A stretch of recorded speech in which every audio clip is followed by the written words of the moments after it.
उन्होंने कहा था कि विजय, चौकीदारी करने के लिए मुझे रात में जगना पड़ता था और तो कुछ काम होता नहीं था, रात में जगना पड़ता था।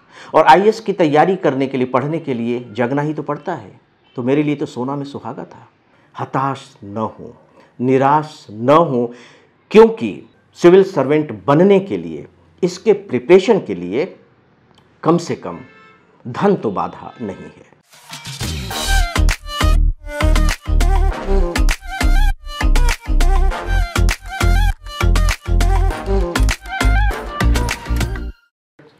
मेरे प्यारे नौजवान साथियों, नमस्कार फ्रेंड्स। मैं इस वीडियो में आप सबसे एक बहुत ही महत्वपूर्ण प्रश्न पर बात करने जा रहा हूं। इसे आप समस्या भी कह सकते हैं।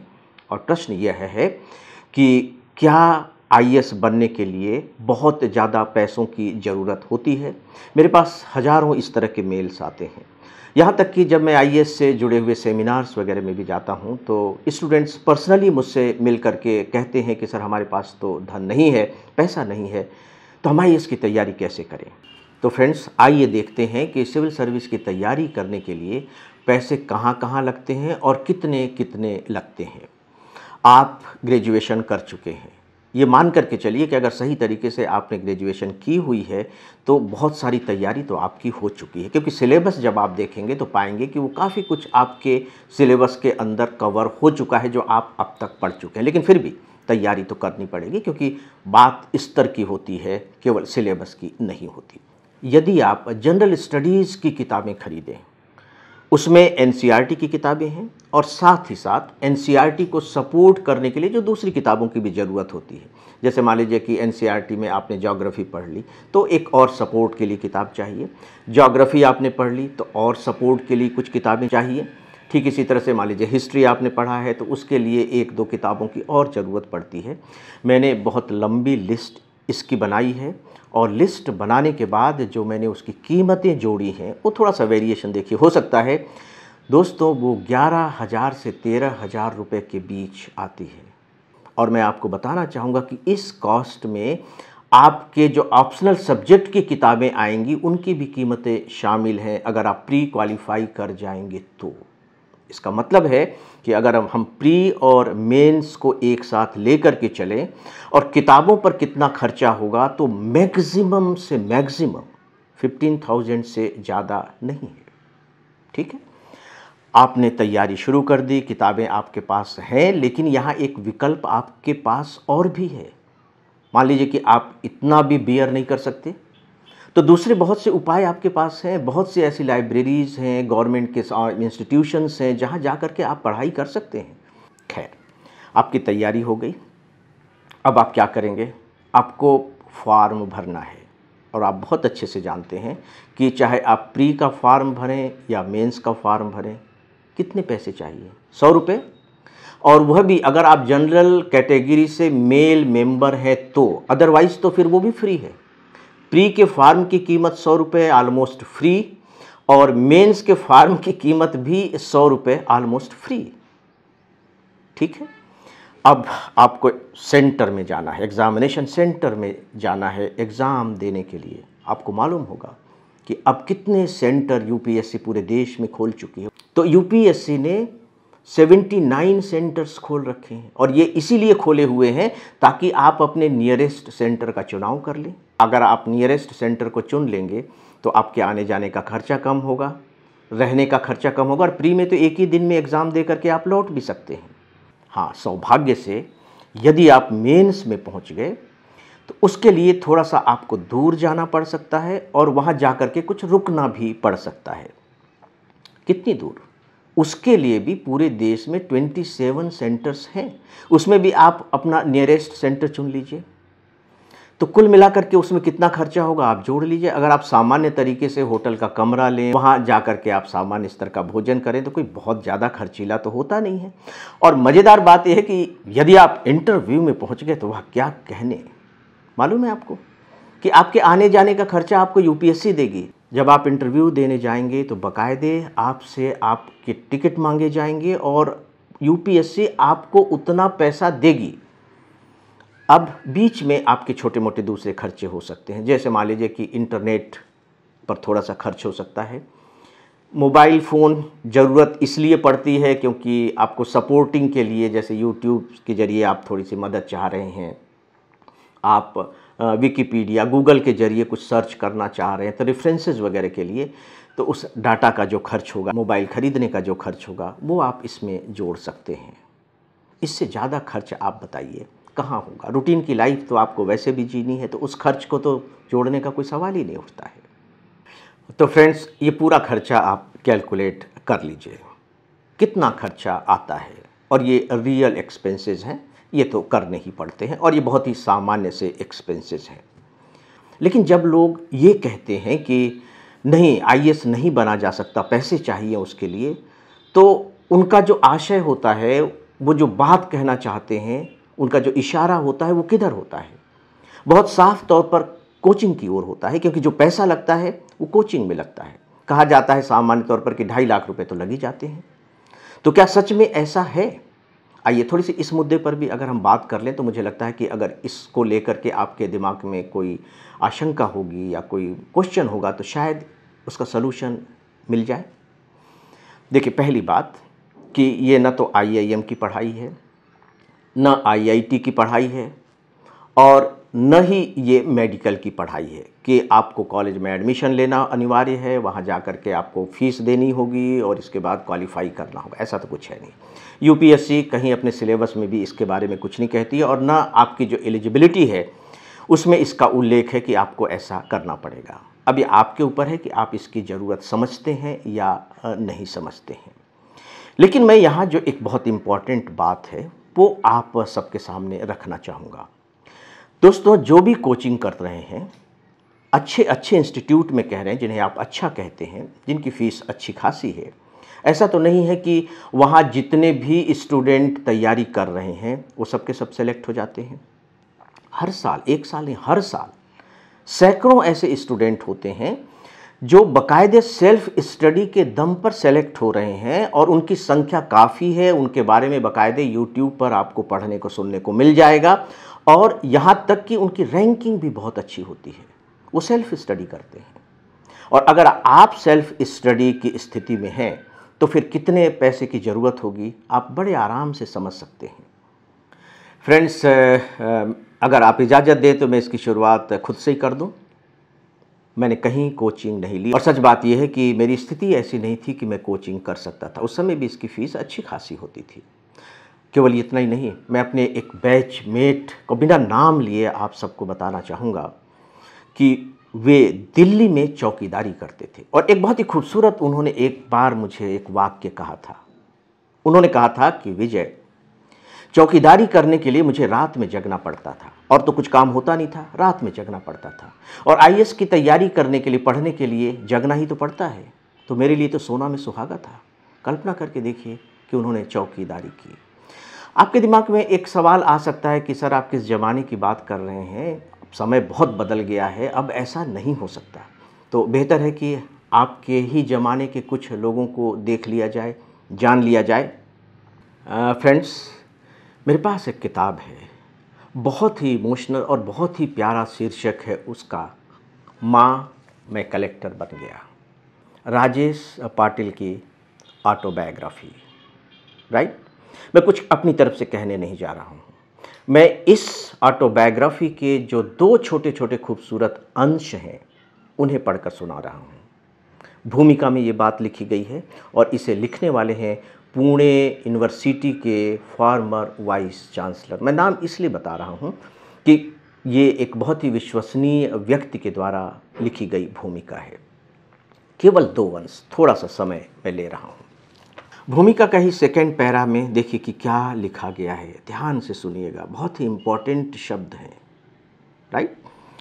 राजेश पाटिल निम्न स्तरीय श्रमिक समाज के एक अत्यंत गरीब किसान परिवार से आते हैं, जिन्होंने अपने बचपन से ही अपने माता पिता को कर्ज से त्रस्त पाया है। खेतों में मजदूरी की, हाट में जाकर सब्जियां बेची, नंगे पांव सुबह सुबह पैदल घूमकर डबल रोटियां बेची, ट्रैक्टर पर मजदूरी की, कुएं खोदने का काम किया, और ऐसे कठोर परिश्रम से प्राप्त पैसों के बल पर राजेश ने पढ़ाई पूरी की, ये पहला अंश है। हो सकता है कि अभी आपके दिमाग में ये बात आ रही हो कि ठीक है, पढ़ाई पूरी की होगी, ग्रेजुएशन वगैरह की पढ़ाई की होगी, इसमें आईएएस की तैयारी की बात तो आई ही नहीं। आइए अब हम इस भूमिका के लास्ट पैरा के लास्ट पार्ट पर आते हैं, उसे सुनिए। खानदेश के एक छोटे से गांव ताड़े का यह सामान्य विद्यार्थी अपनी परिस्थिति से टक्कर लेते हुए, समस्याओं से पार पाते हुए पुणे विश्वविद्यालय के संख्या शास्त्र विभाग से स्नातकोत्तर परीक्षा प्राप्त करने के पश्चात विश्वविद्यालय के ग्रंथालय में बैठकर आईएएस की परीक्षा की तैयारी करता है और सफल भी हो जाता है। बात खत्म हो गई। लाइब्रेरीज वो तो हर को अवेलेबल है। आपको यदि ज़रूरत महसूस हो रही कि कुछ और किताबें चाहिए, कुछ और राइटर्स को पढ़ना है, तो वहाँ पैसे खर्च करने की ज़रूरत नहीं है। और दूसरी बात देखिए कि वो कितने स्ट्रगल के साथ पढ़ाई करते हैं और अर्न करते हैं। वो अपने माता पिता पर ही निर्भर नहीं रहते बल्कि उनको सपोर्ट करते हैं। तो दोस्तों, धन, गरीबी, पारिवारिक पृष्ठभूमि कभी आपकी बाधा नहीं बन सकती, बशर्ते कि आपके अंदर वो जज्बा हो। आइए थोड़ा सा आपके समय के और नज़दीक पहुंचते हैं। अंसार शेख का नाम आपने ज़रूर सुना होगा। अंसार शेख, मैं रिपीट कर रहा हूँ इनका नाम। ये महाराष्ट्र के थे और सबसे बड़ी बात यह है कि फर्स्ट अटेम्प्ट में ये आईएएस बने। और सबसे बड़ी बात यह है कि हिंदुस्तान में अब तक जितने लोग आईएएस बने हैं उनमें ये सबसे कम उम्र में आईएएस बने हैं। मालूम है इनका बैकग्राउंड क्या था? इनके पिता ऑटो रिक्शा चलाते हैं। अभी क्या करते हैं मुझे नहीं मालूम, लेकिन जब ये आईएएस बन रहे थे, मैं उस दौर की बात कर रहा हूँ। इनकी जो माँ है वो खेतों में काम करती थी। सोच के देखिए, आपको क्या लगता है कि एक ऐसे परिवार के स्टूडेंट के पास कोचिंग के लिए पैसा रहा होगा या और खर्च करने के लिए पैसा रहा होगा? सोच के देखिए, अनुमान तो लगा ही सकते हैं। और सच यही है कि उनके जो इंटरव्यूज़ हैं बाकायदे यूट्यूब पर अवेलेबल हैं, बहुत सारे हैं, आपको सुनना चाहिए। जो मैंने जिस किताब का जिक्र किया कि माँ मैं कलेक्टर बन गया, वो आपको पढ़नी चाहिए। आप पाएंगे कि बहुत साफ तौर पर उन्होंने ये बात स्वीकार किया है कि मेरे पास इतना कुछ था ही नहीं कि मैं कोचिंग ले पाता, और वो इतना बड़ा कमाल कर जाता है। आइए थोड़ा और नज़दीक पहुंचते हैं, एक नाम और देख लेते हैं, हिमांशु गुप्ता। अब जो स्टॉक पर जाइए, इस नाम से सर्च कीजिए, आपको इनका इंटरव्यू मिलेगा। आप इनके स्ट्रगल को देखिए। स्ट्रगल के साथ साथ आपको वहाँ यह भी जानने को मिलेगा कि इन्होंने भी कोई कोचिंग नहीं ली, और उसका कारण यही था कि इनके पास पैसा नहीं था कि ये कोचिंग ले सकते थे। चाय की दुकान पर बैठते थे ताकि अपने पिता की मदद कर सकें। ऐसे लोग एक नहीं हैं, सैकड़ों हैं, और इनकी कहानियाँ यूट्यूब पर अवेलेबल हैं। आप जाइए, ढूंढिए, हर साल आपको मिलते हैं ऐसे कैंडिडेट जो बताते हैं कि उन्होंने कितना स्ट्रगल किया है, जो ये बताते हैं कि उन्होंने सेल्फ स्टडी की है और सक्सेस हुए हैं, और अच्छे खासे रैंक के साथ सक्सेस हुए हैं। आप क्यों नहीं हो सकते? सोच करके देखिए। दोस्तों, मैं ये नहीं कह रहा हूँ कि आपको किसी मदद की ज़रूरत नहीं होगी, आप बिल्कुल खुद ही सब कुछ कर सकते हो सकता है कि आपको ज़रूरत महसूस हो रही हो, और मैं कोचिंग की बात नहीं कर रहा हूँ, गाइडेंस की। कोचिंग बेसिकली गाइडेंस ही है। ठीक है, आपके पास इतना पैसा नहीं है कि आप 2.5 लाख रुपए दे सकें, क्योंकि सामान्यतया ये बात कही जाती है कि कोचिंग के लिए 2.5 लाख रुपए की ज़रूरत होती है। एक रकम तो बड़ी है, सामान्य परिवार के लिए सच में इतना जुटा पाना आसान नहीं है। और वो भी गारंटी क्या है, कोई डिग्री तो मिलनी नहीं है अगर हम सक्सेस नहीं हुए तो। मैं इस तकलीफ़ को समझ सकता हूँ, इस संकट को मैं महसूस कर सकता हूँ। तो फिर ऐसी स्थिति में आप क्या करेंगे? पहली बात, क्या सच में कोचिंग के लिए 2.5 लाख रुपए की ज़रूरत होती है? आप बताइए, क्या इसके कोई विकल्प नहीं है? अगर मैं कोचिंग की ही बात करूं तो ऑनलाइन कोचिंग आप कर लीजिए, अच्छी ऑनलाइन कोचिंग है, और उनकी फ़ीस कितनी है? इसके 1/5 इतना तो एफर्ट मुझे लगता है कि किया ही जा सकता है, अगर आपकी ज़रूरत है तो। मैं यहाँ ये नहीं कह रहा हूँ कि आपको करना ही चाहिए, अगर आपकी ज़रूरत ही है तो उसमें आपकी कंप्लीट प्रिपरेशन कराएंगे, आप वो कर लीजिए।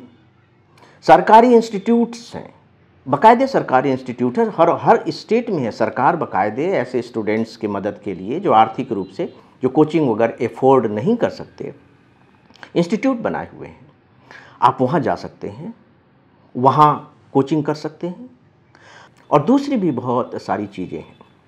मैं आपको बताना चाहूँगा कि मैंने 2 किताबें लिखी हैं, आप आईएएस कैसे बनेंगे, पार्ट 1, पार्ट 2। ओरिजिनली मैंने हिंदी में लिखी है, इंग्लिश में ट्रांसलेटेड है और दूसरी भी बहुत सी लैंग्वेज में इसका अनुवाद हो चुका है।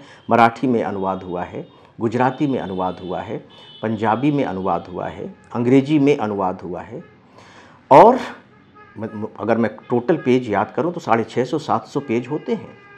इसे मैंने नाम दिया है चलता फिरता कोचिंग इंस्टीट्यूट। जी हाँ, आप कैसे प्रिपरेशन करेंगे से लेकर के सक्सेस होने तक के जितने भी प्रश्न आपके दिमाग में उठ सकते हैं, आपको उसमें उसके उत्तर मिलेंगे, आपकी मदद करेंगे, हर चीज़ की उसमें आपको मदद मिलेगी। ये किताब ले लीजिए, आपके लिए सफिशिएंट होगा। और फिर आप उस एज में हैं कि आपके हाथ में स्मार्टफोन है, यूट्यूब पर बहुत अच्छे अच्छे लेक्चर्स कुछ मिल जाते हैं जो आपको गाइड करते हैं। जब स्टूडेंट सेलेक्ट हो जाते हैं तो उनकी गाइडेंस आपको मिलती है। यहाँ तक कि जब यूपीएससी से इंटरव्यू दे करके कैंडिडेट बाहर आते हैं तो बाकायदे आपको इंटरव्यू सुनने को मिलते हैं कि उनका इंटरव्यू कैसा रहा, किस तरह के क्वेश्चंस पूछे गए। और मज़ेदार बात यह है कि इंटरव्यू के बारे में तो जब आप इंटरव्यू देने दिल्ली जाएंगे तो 2-3 दिन पहले अगर चले जाएंगे तो वहाँ तो जितने भी इंस्टीट्यूट हैं लगभग मॉक टेस्ट कर रहे होते हैं और फ्री में। आप वहाँ मॉक टेस्ट अटेंड कर लीजिए, तो उसकी तैयारी तो बिल्कुल फ्री में ही होती है। तो ये जो दूसरे चैनल्स हैं, जो दूसरे माध्यम हैं, आप इनके बारे में क्यों नहीं सोचते? और अभी मैंने जिनकी बात की ये तो बिल्कुल फ्री है और मैं आपको तरीका बता रहा हूँ। हो सकता है कि संकोच की वजह से आप ऐसा न करें, लेकिन आप ऐसा करके देखिए, आपको बहुत अच्छे रिजल्ट मिलेंगे। जैसे आपके डिस्ट्रिक्ट में कोई नया आईएएस अफसर, आईपीएस अफसर पोस्ट हुआ है, उसकी पोस्टिंग हुई है या वो प्रोबेशन पीरियड पर है, आप जाइए, हिम्मत करके जाइए, उनसे बातें कीजिए, उनसे कहिए कि सर मैं ये जानना चाहता हूँ। वो आपकी मदद करेंगे, बिल्कुल मदद करेंगे, डरिए मत, संकोच भी मत कीजिए। ये मेरा अपना अनुभव रहा है इतने साल पुराने समय का। और अभी भी मैं स्टूडेंट को जब ये सलाह देता हूँ और स्टूडेंट जब ऐसा करते हैं तो मेरे पास मेल्स आते हैं कि सर ये तो कमाल हो गया, हम तो इतना डरते थे, हम तो मान ही नहीं सकते थे कि वो हमारी इतनी मदद करेंगे। उनको अच्छा लगेगा। अच्छा इसलिए लगेगा कि उन लोगों को भी इसी तरह की मदद की ज़रूरत थी और लोगों ने उनकी मदद की थी, तो वो अपना वो ऋण चुका रहे हैं। आप जाइए, उनसे मिलिए, आपको उनसे मदद मिलेगी। अगर आप थोड़े से भी बड़े शहर में रह रहे हैं, वहाँ के कॉलेज से अगर आपने पढ़ाई की है तो वहाँ के प्रोफेसर्स हैं, आप उनसे बात कीजिए। अगर किसी टॉपिक पर, किसी चैप्टर, किसी विषय पर आपको कोई संदेह है, आप ज़्यादा जानना चाह रहे हैं, तो आप जाइए, वो आपकी हेल्प करेंगे। हमारे समय में हम लोग यही करते थे, प्रोफेसर से मिलते थे और वो हमारी मदद करते थे। तो ऐसे बहुत सारे विकल्प तो मौजूद हैं, बशर्ते कि आप थोड़ा उधर ध्यान ले जाएं अपना। क्योंकि हो ये रहा है फ्रेंड्स कि कोचिंग इंस्टीट्यूट के जो खर्च हैं उसका इतना ज़्यादा हुआ कैंडिडेट के दिमाग में बैठ गया है कि उन्हें लगता है कि इसके बिना तो बात बन ही नहीं सकती है, बन सकती है। इन्हीं की चर्चा तो मैं अभी कर रहा हूँ। फिर मुझे एक बात और भी लगती है, मैं उस बात को यहाँ रखने की आप सबसे इजाज़त चाहूँगा। अगर सच में आप आर्थिक संकट के दौर से गुजर रहे हैं दोस्तों, तो जो भी खर्च थोड़े बहुत भी हैं उन्हें आप अर्न करने की कोशिश कीजिए, जद्दोजहद कीजिए। राजेश पाटिल का याद कीजिए, अर्न करने की कोशिश कीजिए, कमाने की कोशिश कीजिए। और जब आप खुद का कमाया हुआ पैसा इस आईएएस की तैयारी में लगाएंगे तो आप उस पैसे की वैल्यू समझेंगे। आप बहुत गंभीरता के साथ, बहुत ईमानदारी के साथ, बहुत ही डेडिकेशन के साथ अपनी तैयारी करेंगे और फिर जो तैयारी होगी उसकी बात ही कुछ दूसरी होगी। करके तो देखिए। अगर आप अभी से स्ट्रगल करेंगे और जिस दिन आप सेलेक्ट हो गए तो सोच करके देखिए कि अगर यूट्यूब पर आपका इंटरव्यू आएगा तो किस तरीके का होगा। आप मॉडल बन जाएंगे, ठीक उसी तरह से जैसे कि अभी कुछ लोग आपके मॉडल हैं। एक पंथ दो काज, आप सिविल सर्वेंट भी बनेंगे और दूसरों के लिए एक प्रकार का मॉडल भी। बहुत से विकल्प हैं फ्रेंड्स, रास्ते बहुत से हैं, बस आपको दिमाग की आँखों को खोलकर उधर देखना पड़ेगा, कदम बढ़ाने पड़ेंगे। विश्वास कीजिए कि चीज़ें आपको मिलेंगी। हताश न हो, निराश न हो, क्योंकि सिविल सर्वेंट बनने के लिए, इसके प्रिपरेशन के लिए कम से कम धन तो बाधा नहीं है। और मुझे लगता है कि यही इसकी सबसे बड़ी ताकत है और सबसे बड़ी खूबसूरती भी। इससे ज़्यादा डेमोक्रेटिक एग्जामिनेशन कौन सा हो सकता है, इससे ज़्यादा फंडामेंटल राइट वाला एग्जामिनेशन कौन सा हो सकता है कि यहाँ अवसर की समानता है और उसके प्रमाण हैं, सफलता के प्रमाण हैं। आप भी उनमें से एक बन सकते हैं। एक बात याद रखिएगा और वो ये कि दुनिया को इस बात से कुछ लेना देना नहीं है कि आप किन परिस्थितियों के कारण, किन वजहों के कारण कुछ नहीं कर पाए हैं, कुछ नहीं बन पाए हैं। उसे तो सिर्फ इन बातों से लेना देना है कि आप कुछ बन गए हैं, आपने कुछ किया है। और फिर यदि स्ट्रगल करके कुछ किया है, जूझ करके किया है, तो फिर तो बात ही क्या है, फिर तो सोने में सुहागा है। आप सोसाइटी के हीरो बनते हैं। तो दोस्तों, आज के लिए बस इतना ही। अब इजाज़त चाहूँगा। मेरी शुभकामनाएं आप सबके साथ हैं। नमस्कार।